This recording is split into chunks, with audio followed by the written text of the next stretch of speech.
Assalamualaikum warahmatullahi wabarakatuh.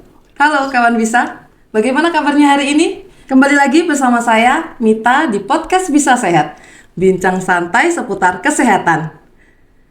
Hari ini kita akan membahas tentang tema yang sangat ditunggu-tunggu nih sama kawan-kawan bisa hari ini, yaitu tentang rahasia anestesi. Apa sih anestesi itu sebenarnya? Kita kedatangan tamu hari ini, Dr. Nur Syamsu Komarullah, spesialis anestesi dan terapi intensif. Selamat datang Dr. Syamsu. Ya, terima kasih. Apa kabarnya dokter hari ini? Alhamdulillah sehat. Alhamdulillah sehat nih dokter. Dokter nih sudah siap ya dokter? Kita akan membahas lebih dalam tentang rahasia anestesi. Iya, siap. Sebelumnya saya ingatkan kembali untuk kawan bisa untuk tetap berada di depan layar HP kalian untuk tetap menyaksikan podcast kita hari ini karena kita akan membahas lebih dalam tentang anestesi, apa itu anestesi dan seperti apa anestesi. Baik dokter, kita mulai aja. Kita akan membahas lebih dalam ya nih dokter, karena pasti banyak pertanyaan tentang anestesi itu seperti apa. Bisa dijelaskan dokter? Mungkin anestesi itu apa sih dok? Ya, baik, terima kasih. Jadi sebetulnya kalau secara istilah anestesi itu berasal dari bahasa Yunani ya. Berasal dari dua kata, yang artinya tidak ada atau tanpa, dan aistesis. Aistesis itu artinya sensasi atau rasa. Jadi anestesi itu adalah sebuah kondisi di mana hilangnya rasa, dalam hal ini adalah rasa nyeri, dengan atau tanpa kehilangan kesadaran. Kalau saya baca di Kamus Besar Bahasa Indonesia, anestesi itu sendiri didefinisikan sebagai hilangnya rasa nyeri akibat pemberian obat bius atau obat anestesi. Oke. Itu. Baik dok, dari penjelasan dokter tadi mengenai anestesi, dokter menyampaikan tentang memfasilitasi operasi tanpa rasa nyeri gitu dok? Ya, sebagian besar memang anestesi itu digunakan untuk sebagai penunjang untuk dilakukan operasi, sehingga selama operasi nanti tidak ada rasa nyeri. Berarti itu hanya dilakukan ketika di ruang operasi atau bisa dilakukan di ruang lain gitu dok? Kalau anestesi sendiri sebenarnya ruang lingkupnya sangat besar ya. Iya. Memang mostly sebagian besar akan dilakukan di kamar operasi untuk menunjang terlaksananya operasi pada pasien, sehingga selama operasi pasien tidak merasakan nyeri sama sekali. Tetapi banyak sekali tindakan-tindakan di luar kamar operasi yang juga memerlukan tindakan anestesi menghilangkan rasa nyeri itu tadi. Misalnya pada prosedur diagnostik kateterisasi jantung misalnya, atau pada pemeriksaan CT scan atau MRI pada pasien-pasien anak-anak, di mana itu kan pemeriksaan yang mengharuskan pasien berada di dalam lubang alat CT scan atau MRI, di mana kalau pasiennya anak-anak kan tidak mungkin dibiarkan sendiri di situ tanpa dia ketakutan, pasti menangis. Jadi agar pemeriksaan CT scan atau MRI pada anak-anak itu bisa berlangsung dengan anak dalam kondisi tenang, biasanya dilakukan dengan pemberian obat-obat anestesi, sehingga selama pemeriksaan itu anak dalam kondisi tidur, jadi pemeriksaan bisa dilakukan dengan baik. Terus ada lagi prosedur-prosedur penyelamatan nyawa, misalnya di daerah di ruangan IGD misalnya, pada pasien-pasien yang terjadi gawat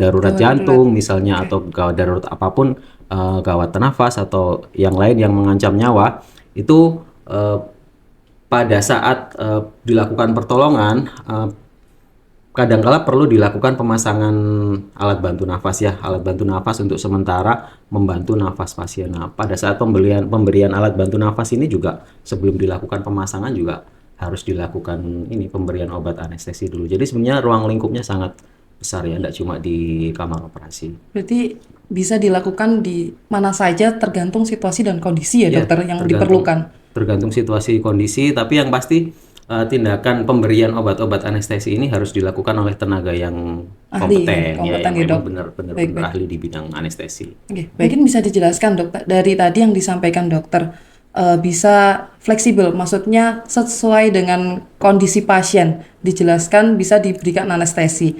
Kemudian apakah ada jenis pembiusan atau beberapa macam pembiusan yang mungkin bisa dilakukan? Contohnya mungkin kan ada yang dari masyarakat, aku bius nggak sadar nih, aku cuma bius setengah gitu dok. Itu seperti apa dok penjelasannya? Ya, jadi proses untuk tindakan untuk membuat pasien berada dalam kondisi anestesi, kondisi yang tidak merasakan nyeri, ya gampangnya kita sebut saja itu sebagai tindakan anestesi atau tindakan pembiusan ya. Iya. Tindakan pembiusan sendiri itu kalau secara umum itu saya klasifikasikan menjadi tiga. Yang pertama adalah pembiusan total. Pembiusan total itu di mana dimasukkan obat-obat anestesi atau obat bius yang mempengaruhi seluruh tubuh karena obat itu bekerjanya di otak. Di otak dia mempengaruhi fungsi otak untuk menangkap sinyal nyeri sehingga seluruh tubuh tidak merasakan nyeri. Tapi tentu saja karena bekerjanya di otak, fungsi otak yang lain termasuk fungsi untuk mengatur kesadaran juga terpengaruh sehingga pada pembiusan umum selain pasien tidak merasakan nyeri, pasien juga menjadi tidak sadar, tidur. Jadi kalau bahasa awamnya bius tidur ya, Iya, pembiusan umum atau pembiusan total. Itu yang pertama. Yang kedua, ada yang namanya pembiusan regional ya. Anestesi regional itu adalah obat-obat bius atau obat anestesi diberikan di daerah-daerah yang saraf, daerah-daerah di sekitar saraf yang akan dilakukan operasi di situ. Tapi tidak langsung di daerah sayatan. Jadi gini-gini. Biar lebih jelas ya. Iya, Dok. Coba kita perjelas dulu tentang konsep nyeri ya. Jadi Iya, sebenarnya betul.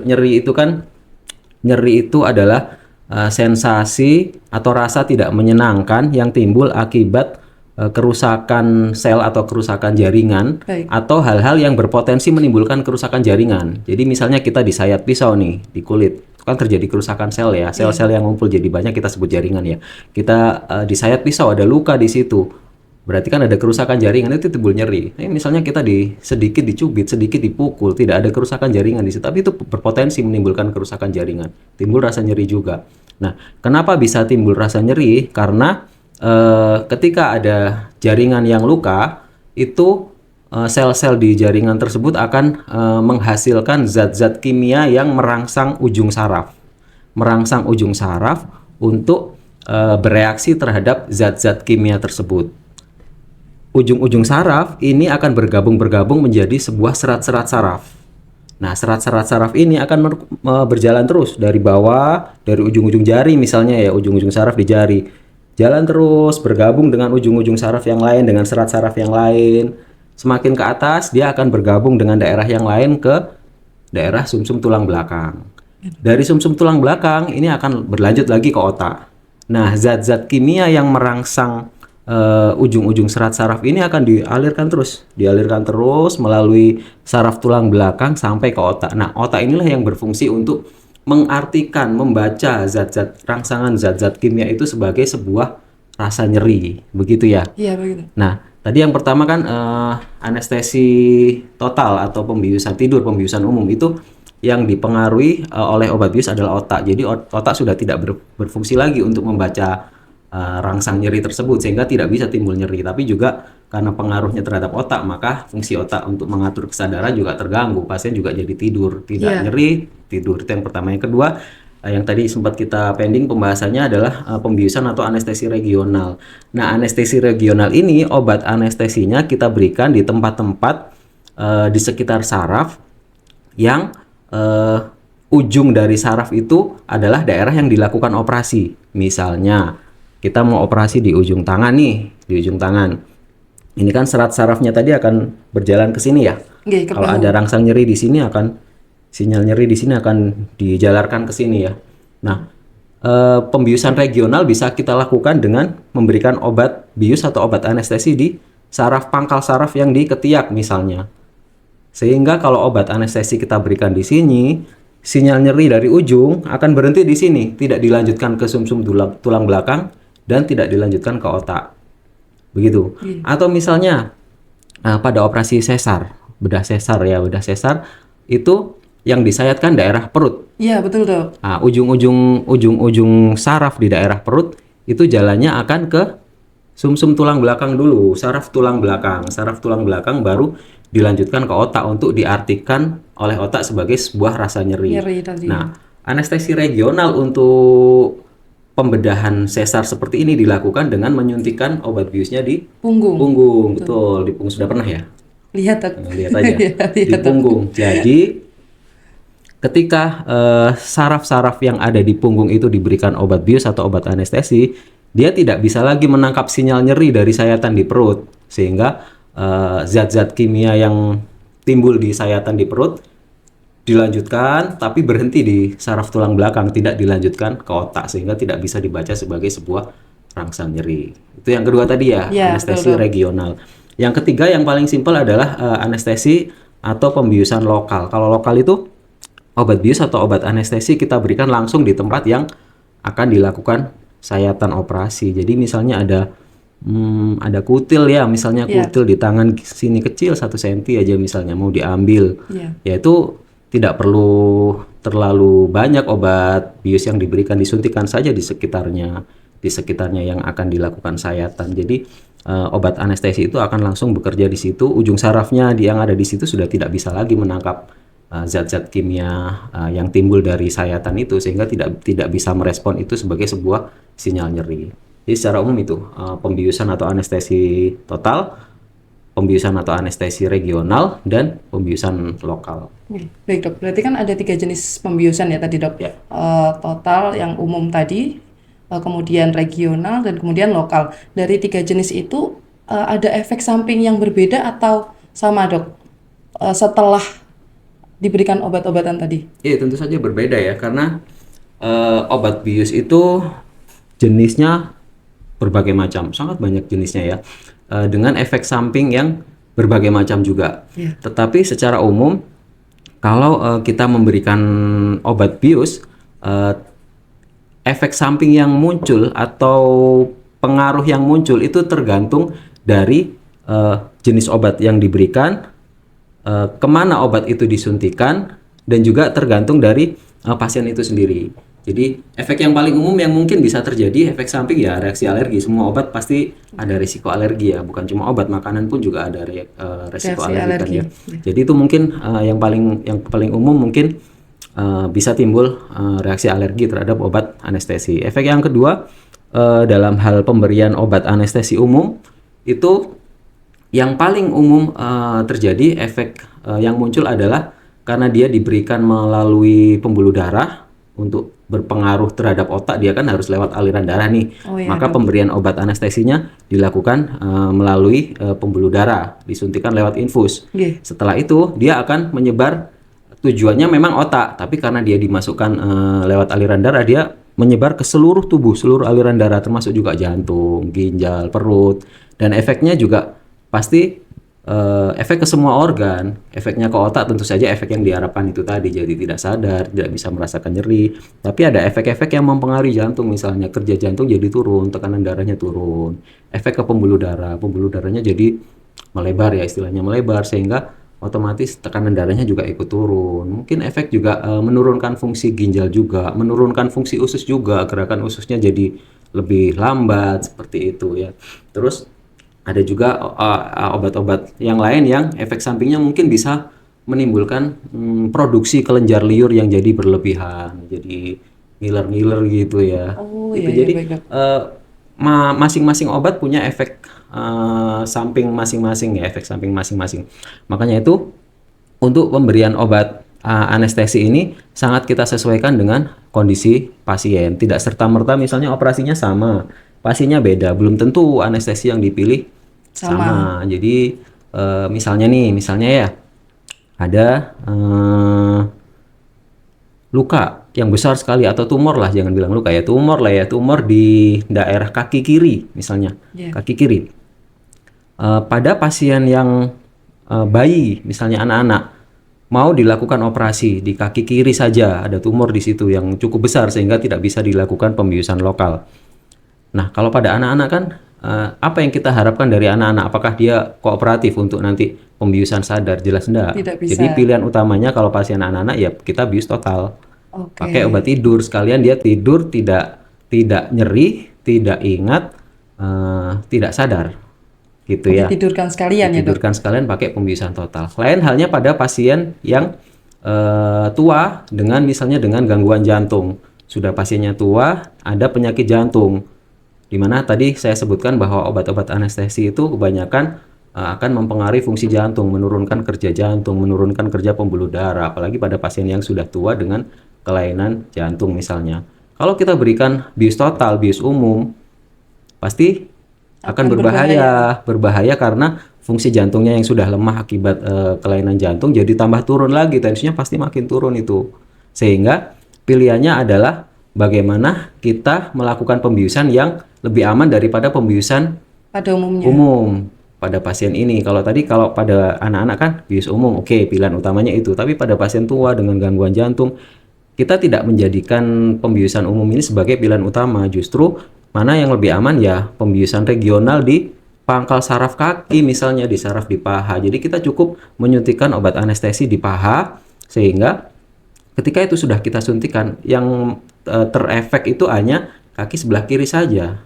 Kaki sebelah kiri, yang lain tidak ada efek, tidak terkena efek dari obat anestesi, masih bisa gerak, masih bisa merasakan.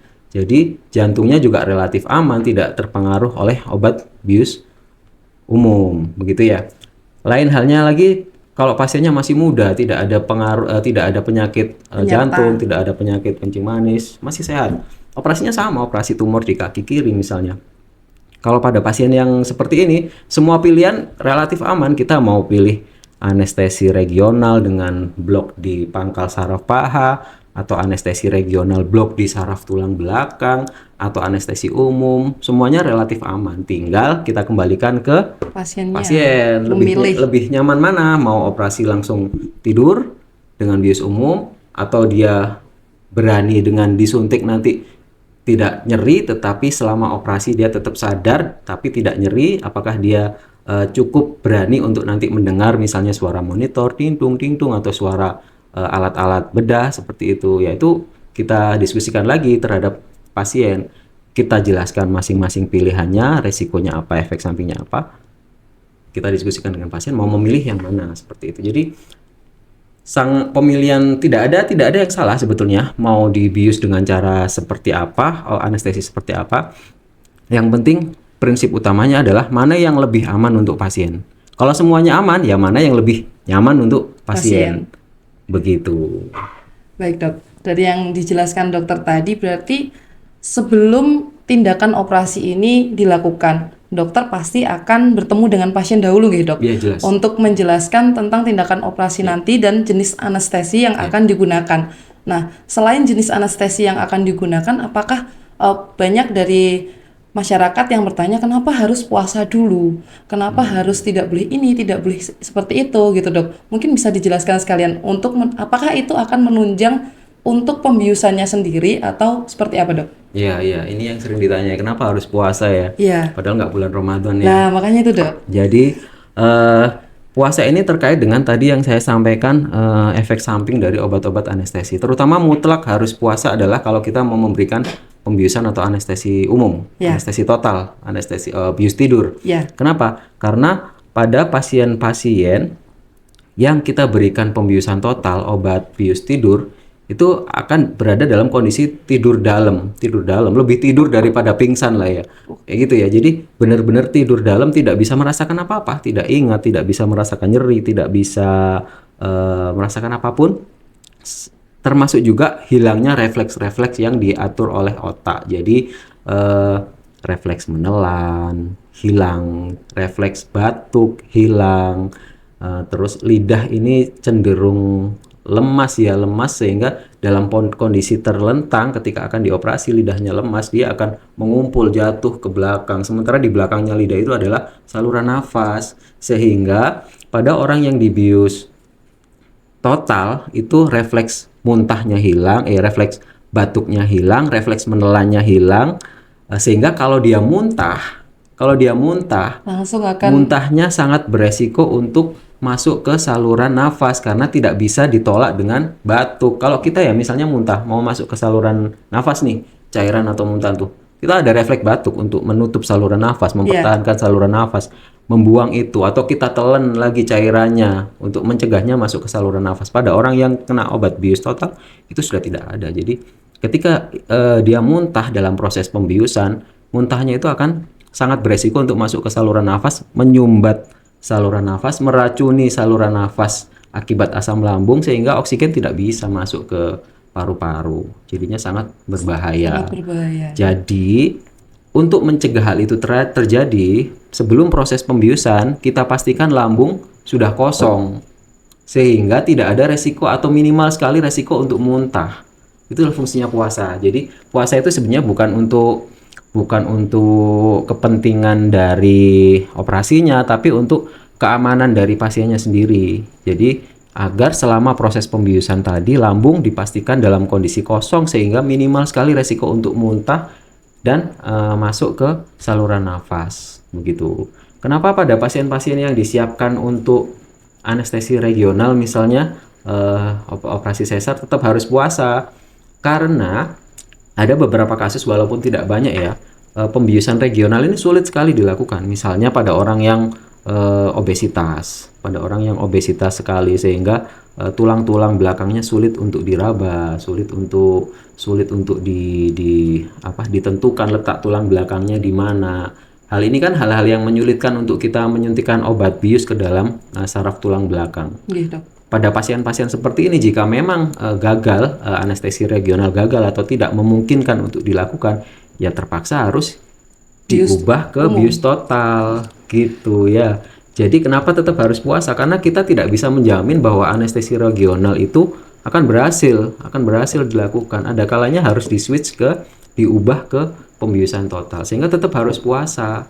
Kalau nanti sewaktu-waktu berubah ke bius total, resiko muntah itu tadi minimal ya dok, tidak terjadi. Seperti itu ya, termasuk juga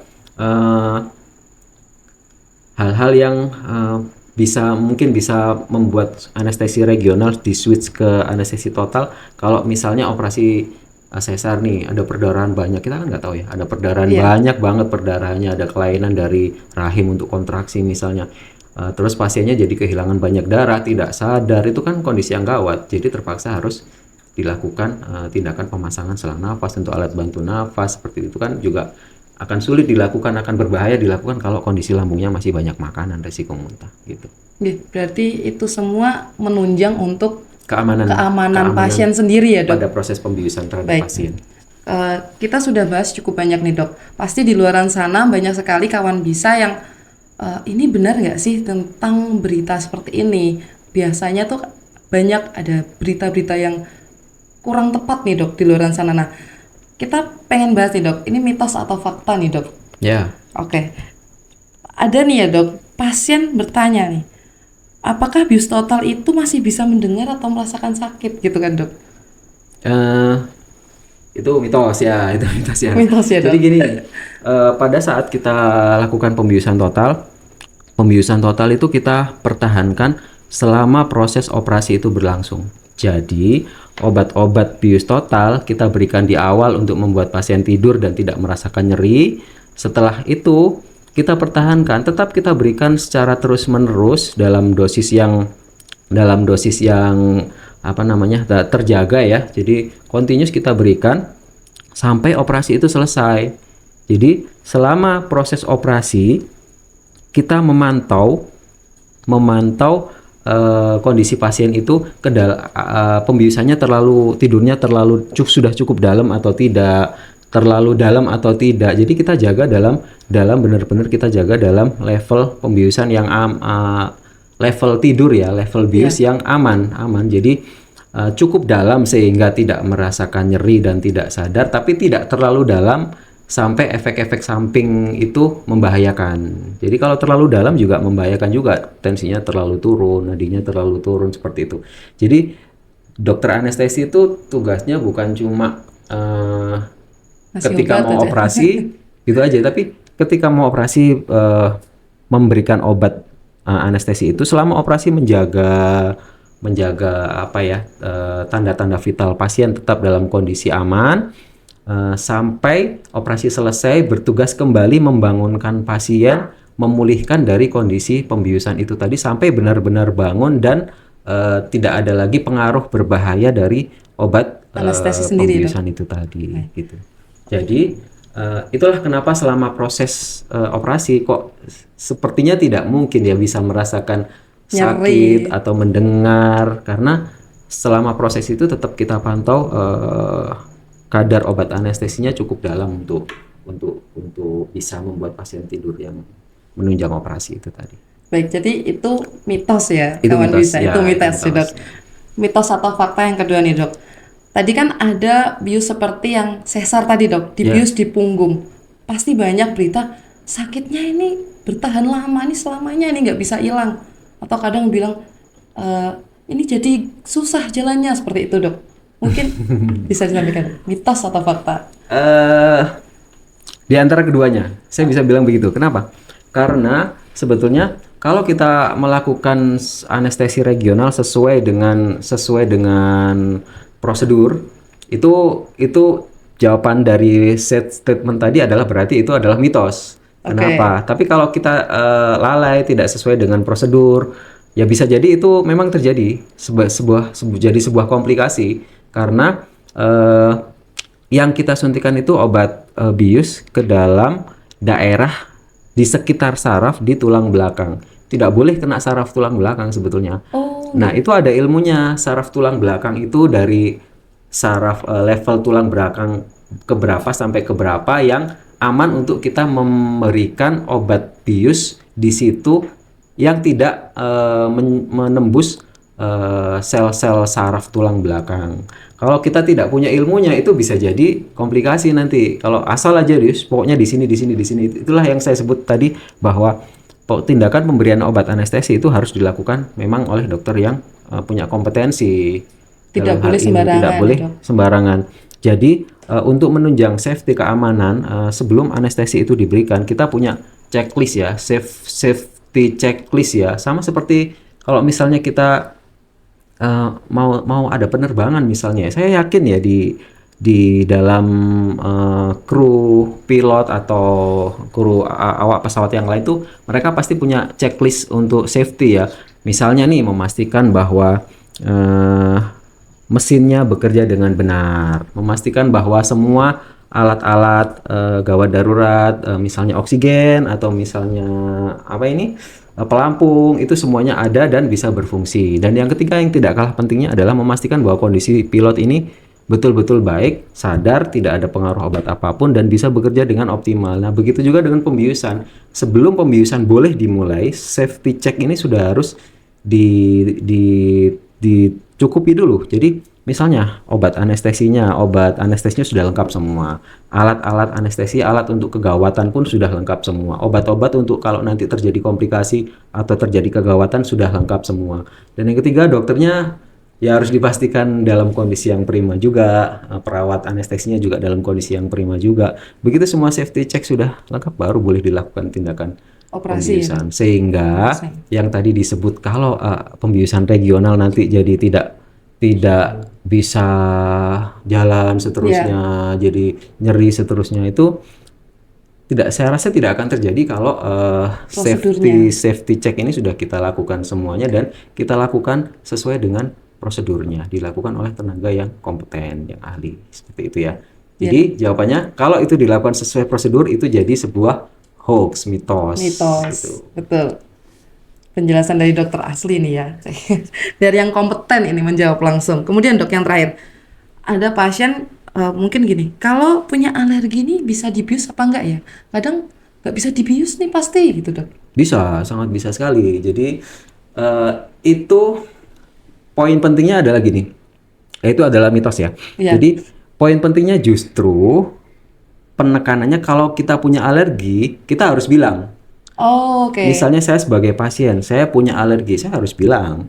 Kenapa? Karena alergi itu sangat tidak bisa diprediksi kecuali memang ada riwayat alergi, kecuali memang ada catatan dari alergi itu sebelumnya. Saya alergi terhadap antibiotik amoksisilin misalnya. Ya tidak akan ada yang tahu kalau saya pernah mengalami itu. Gitu ya. Jadi ketika kita punya alergi tidak kita sampaikan dan ternyata diberikan obat itu oleh dokter dan kita malah ada reaksi alergi yang mungkin sampai membahayakan, sebetulnya itu ya bukan salahnya yang memberikan obat.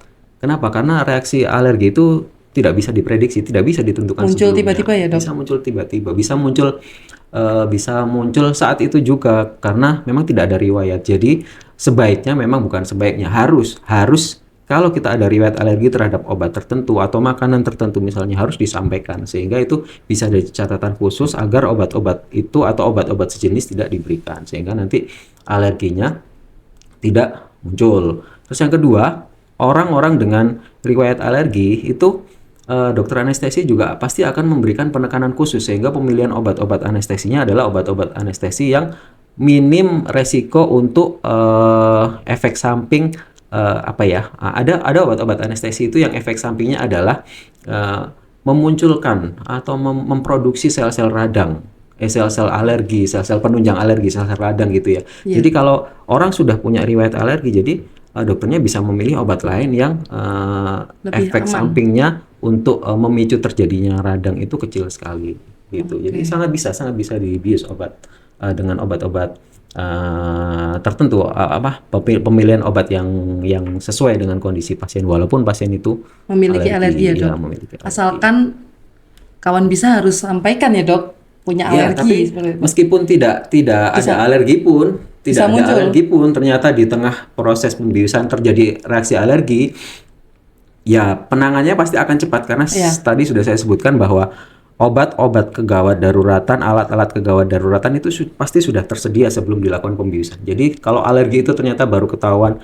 setelah proses pembiusan, oh ternyata ini alergi terhadap obat anti nyeri ini. Jadi penanganannya akan cepat karena penanganan obat-obat anti alerginya ada, obat-obat kegawat daruratannya untuk sebagai akibat dari reaksi alergi itu sudah akan cepat diberikan. Jadi insya Allah akan aman semua. Jadi reaksi-reaksi yang muncul walaupun itu tidak ketahuan terus muncul di tengah-tengah, penanganannya pasti sudah disiapkan sejak awal walaupun terjadi atau tidak terjadi, tapi obat-obat kegawat daruratan ini tetap harus Sudah siap ya, Dok? siap sebelum dilakukan pembiusan. Seperti di awal tadi, checklistnya ini Ya, sudah dipenuhi safety semuanya checklist. sebelum pembiusan dimulai ya, Dok ya? Ya, betul. Wah, ini udah banyak sekali nih kawan bisa dari yang dijelaskan oleh Dokter Samsu. Mungkin dari banyak penjelasan yang diberikan oleh Dokter Samsu di berita-berita itu kan ada, Dok, setelah dibius mungkin atau setelah selesai operasi dia mulai sadar, ada yang bisa nyanyi sendiri gitu, Dok. Gitu. Mungkin ada nggak, Dok, Nyanyi sendiri. pengalaman gitu, Dok, pasiennya dokter Banyak. gitu, Dok? Banyak. Jadi fase krusial dari, kalau ini sih ini ya pasti yang diceritakan adalah anestesi umum ya, Iya, iya, anestesi betul, tidur Dok. ya. Jadi fase krusial dari pembiusan umum itu adalah ketika awal memberikan obat bius dari pasien tidak sadar menjadi dari pasien sadar, maaf ya, dari pasien sadar kita berikan obat-obat bius agar menjadi tidak sadar. Itu fase krusial pertama, karena dari sadar menjadi tidak sadar itu banyak hal bisa terjadi, termasuk salah satunya yang saya bilang tadi, muntah atau lidahnya menutupi saluran nafas sehingga jadi tidak bisa bernafas, perlu dibantu dengan alat bantu nafas, atau penurunan tekanan darah karena obat anestesi seperti itu. Itu fase krusial pertama. Nah, fase krusial kedua adalah ketika membangunkan pasien yang tidur karena obat anestesi tadi menuju ke fase bangun. Fase bangun. Kita bangunkan kembali. Nah, ini banyak hal juga bisa terjadi. Ada yang namanya fase peralihan itu orang bisa berontak, bisa ngamuk-ngamuk karena bangun dari kondisi tidak sadar menjadi sadar seperti ini. Ada fase peralihan yang orang itu antara sadar dan tidak sadar biasanya. Antara sadar dan tidak sadar, tidak bisa membedakan mana kenyataan mana mimpi, kadang seperti itu ya. Jadi ketika dia bangun bisa dia ngamuk-ngamuk juga ada, dia nyanyi-nyanyi juga ada, dia